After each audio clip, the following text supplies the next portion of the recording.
Paix et joie. Bon, nous avons fait une introduction sur la prière sacerdotale, le chapitre 17 des Jean. Alors, nous allons maintenant vraiment aller en détail sur ce chapitre. Nous avons vu déjà que ce chapitre, il était subdivisé en 7 parties. Nous allons essayer de commencer à voir les premières parties. La première partie, le verset 1 à 5, et Jésus demande d'être glorifié.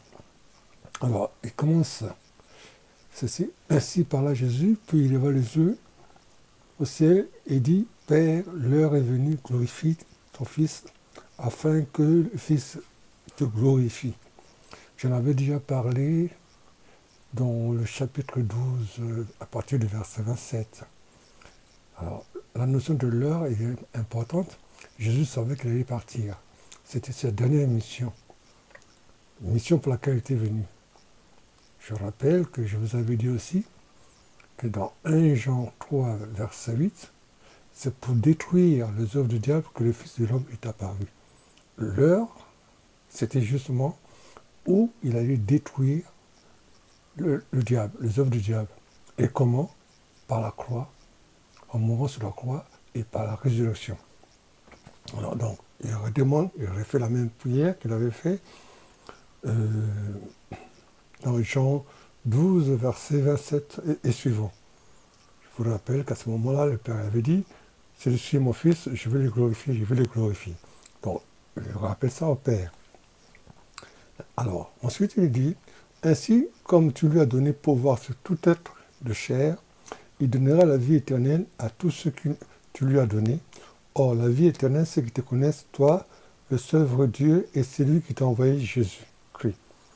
Et oui, mais si nous allons justement dans le chapitre 3 de Jean, verset 17 à 18, il dit, Dieu a tellement aimé le monde pour que il a envoyé son Fils pour que quiconque croit en son envoyé ait la vie éternelle.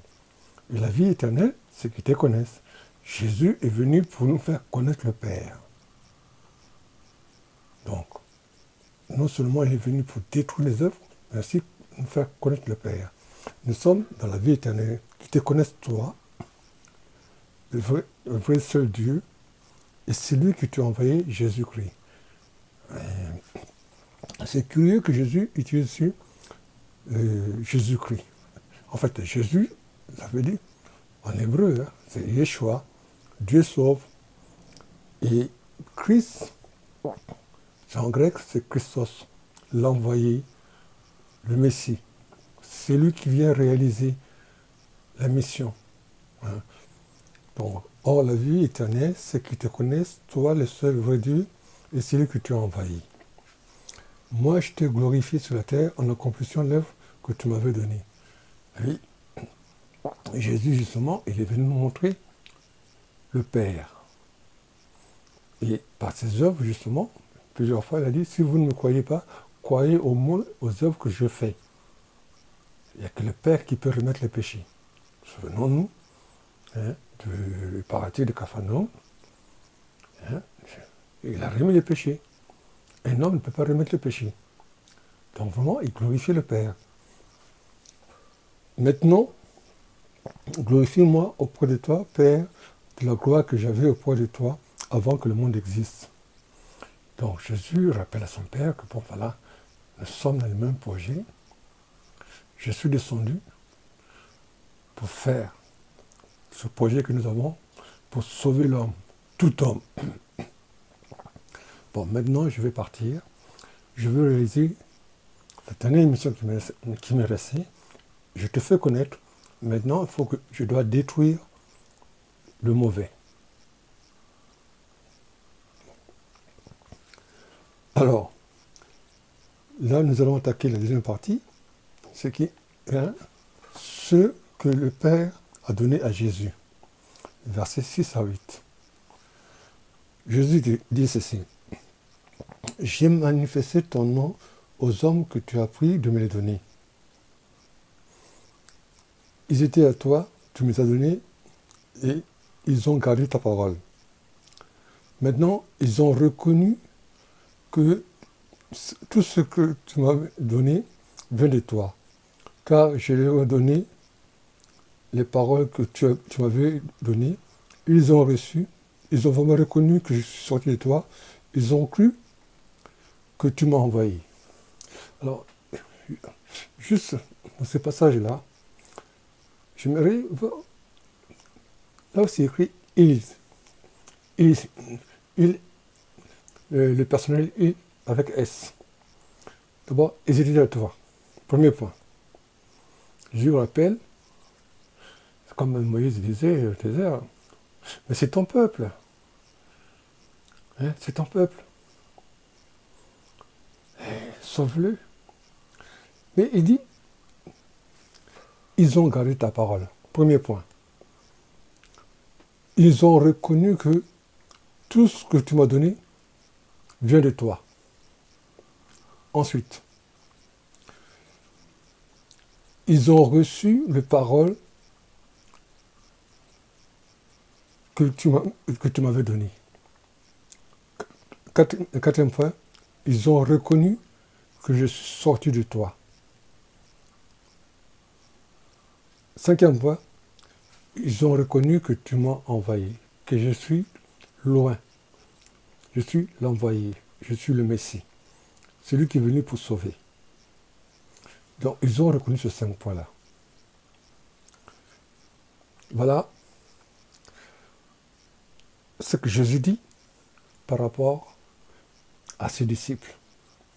Il leur dit, voilà, ils ont reconnu que je viens de toi, que les paroles que je leur donnais venaient de toi, et ils ont gardé cette parole-là.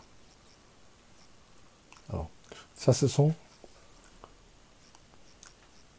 ceux pour qui, et ce que le Père a donné à Jésus. Maintenant, le troisième point que nous allons voir, du verset 9 à 12, ceux pour lesquels Jésus prie. Alors, Jésus va faire l'intercession. Parce que la prière, en fait, c'est l'intercession. Il commence, je prie pour eux. Jésus ne prie pas pour lui, parce qu'il sait qu'il va partir. Ce n'est pas pour le monde que j'ai pris, mais pour ceux que tu m'as donnés, car ils sont à toi. Jésus leur dit encore, mais c'est ton peuple. Moi, je vais partir. Je vais réaliser la dernière action. Quand je serai mort sur la croix et ressuscité, je vais revenir vers toi. Mais je vais les laisser. Mais eux, ils vont poursuivre notre œuvre. Donc, ils ont besoin de toi. Ils sont à toi. Ensuite, tout ce qui est à moi est à toi. Ce qui est à toi est en moi. Et je suis glorifié en eux. Oui. Seigneur, ils vont continuer l'œuvre. Mais tout ce qu'ils feront, ce sera pour ta gloire. Car ta gloire et ma gloire, c'est la même gloire. Je dis à mes apôtres, à mes disciples, qui m'a vu, t'a vu. Nous partageons la même gloire. Alors là, il précise bien, désormais, je ne suis plus dans le monde, mais eux, ils sont dans le monde, moi, je viens vers toi. Ça y est, je n'aurai plus de besoin de rester avec eux quand je leur réalise ma dernière tâche, qui est de mourir sur la croix pour vaincre Satan. Père Saint, garde-le unis en ton nom, le nom que tu m'as donné, pour qu'ils soient un comme nous-mêmes. Oui, Seigneur. Parce que quand nous sommes dans l'unité, moi je suis là, mais quand je suis là, toi tu es là. Et tu vas les garder du mauvais. Quand j'étais avec eux, je les gardais unis en ton nom. Alors, je précise bien, tant que j'étais là, ils étaient unis. Maintenant je vais partir, ils ne pourront pas. La seule chose que je te demande, Père, garde-le dans cette unité. J'ai veillé sur eux, aucun ne s'est perdu. Maintenant que je viens à toi, je pars ainsi dans le monde pour qu'ils aient ma joie et qu'ils en soient comblés. Donc, le Seigneur Jésus rappelle encore, et au moment où il s'en va, il demande, il prie pour les apôtres qui vont continuer son œuvre d'être un. Il l'avait déjà dit dans Jean 13, nouveau commandement, aimez-vous comme je vous aime. Il rappelle, chaque fois que vous serez unis, moi je serai au milieu. Et si vous gardez mes commandements, moi je viendrai et mon Père sera là. Et vous aurez la force. Voilà. Pour cette première partie, on continue les pas à pas. On va continuer par la suite. Amen. Alléluia.